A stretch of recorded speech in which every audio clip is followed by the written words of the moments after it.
Bonjour. Merci.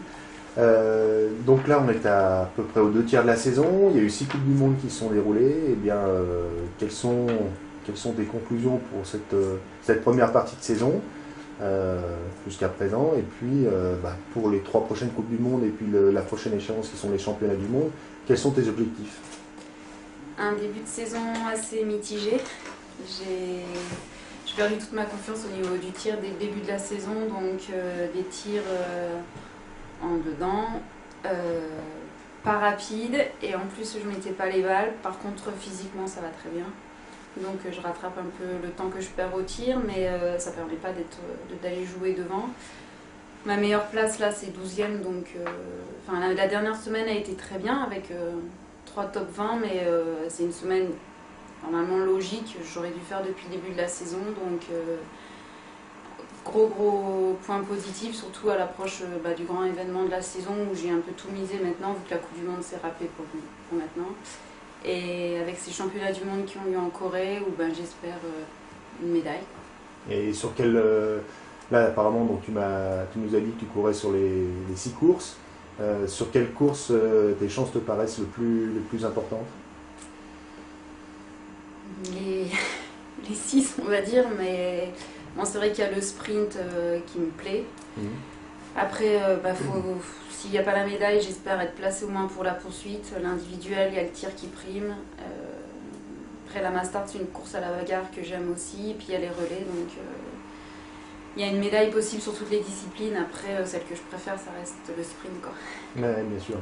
Avec ton titre en 2003, c'est sûr que c'est ta discipline de prédilection. Ouais, parce qu'il faut skier vite, le tir est moins pénalisant, on va dire. Donc là, comme ça va très bien en ski cette année, j'espère quand même performer là. D'accord. Et donc on a vu que c'est vrai cette année, apparemment le niveau des performances mondiales a marqué un fort palier, c'est-à-dire qu'on est en augmentation.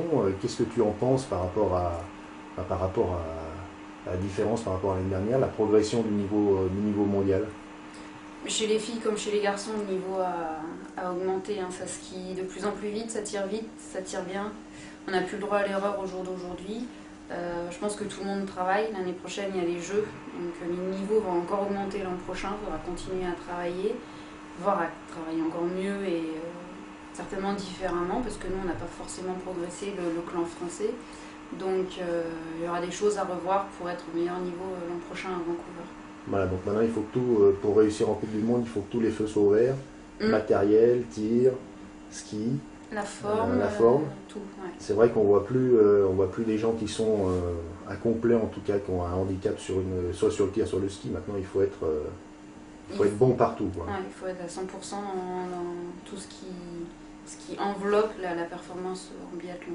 Le D'accord. tir, le ski, le physique, les skis, le fart, et que la forme soit là, et qu'il y ait une part de chance, la part de chance qui sourit le jour où on fait le podium. Ça fait beaucoup de paramètres à gérer. Et comment vous préparez au sein de l'équipe de France pour essayer de gérer tous ces paramètres? En plus de ça, cette année, tu as changé de matériel. Tu es sur Fischer. Hein. Donc, comment s'est passé le changement de marque? Est-ce que tu as perdu des repères? Comment ça s'est passé? Non, j'ai pas du tout perdu mes repères parce que je skiais sur la marque Fischer avant. J'ai été 2 ans sur Salomon et là je suis repartie chez Fischer, donc j'ai aucun problème au niveau des repères. J'ai du bon matériel qui m'aide à aller devant. Donc comme je disais, maintenant c'est à moi à mettre les balles. Ouais. Et voilà quoi. Enfin, non, tout va bien. Sinon, D'accord. C'est bien. Parce que c'est vrai que le matériel, c'est une grosse part de la performance. c'est primordial. Et c'est vrai que quand on change, on peut avoir une petite partie de la saison en flottement. Le temps de. Non, pas. Bon, c'est pas le cas, c'est très bien. C'est très très bien. Parce qu'apparemment, chez les garçons, il y en a qui ont changé en cours de route. C'est des choix. Des choix personnels. Des choix personnels et qui se respectent. D'accord. Et donc, on parle de l'équipe de France. Quelle est l'ambiance au niveau du groupe France, au niveau des filles, au niveau des garçons? Comment ça se passe? Plus au niveau des filles, cette année c'est assez délicat parce que notre leader n'est pas présente suite à un problème de santé physique et personnelle. Moi, en ce qui me concerne, qui était la deuxième leader, je suis pas vraiment à ma place non plus parce que en tir ça n'allait pas. Et les petites jeunes font des bonnes saisons, mais on avait tellement l'habitude de nous voir aux avant-postes avec Sandrine ou des fois des top 10, et là cette année ça n'arrive pas, donc c'est délicat.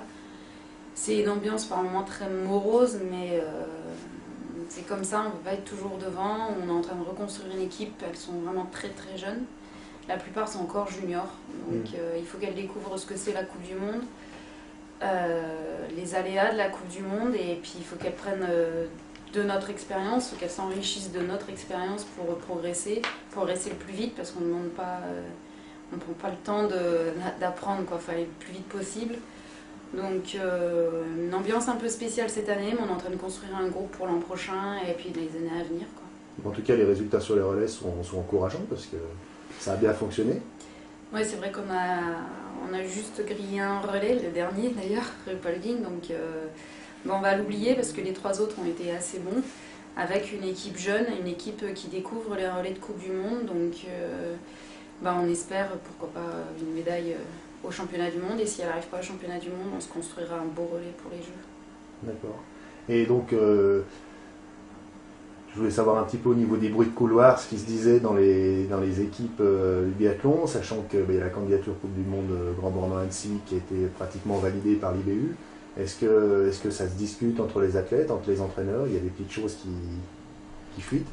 Non, il n'y a aucune discussion là-dessus. Malheureusement, on vit au jour le jour. On ne pense pas forcément à dans 1, 2, 3 ans. Là, pour l'instant, on est vraiment objectif Pyeongchang. Parce que, comme je disais, sur la Coupe du Monde, ça va pas. Donc, on a tout misé sur les championnats du monde. Et je pense que ce printemps, oui, on s'élargira un peu sur l'avenir et voir ce qui arrive, quoi. D'accord. Mais, Merci beaucoup, Sylvie.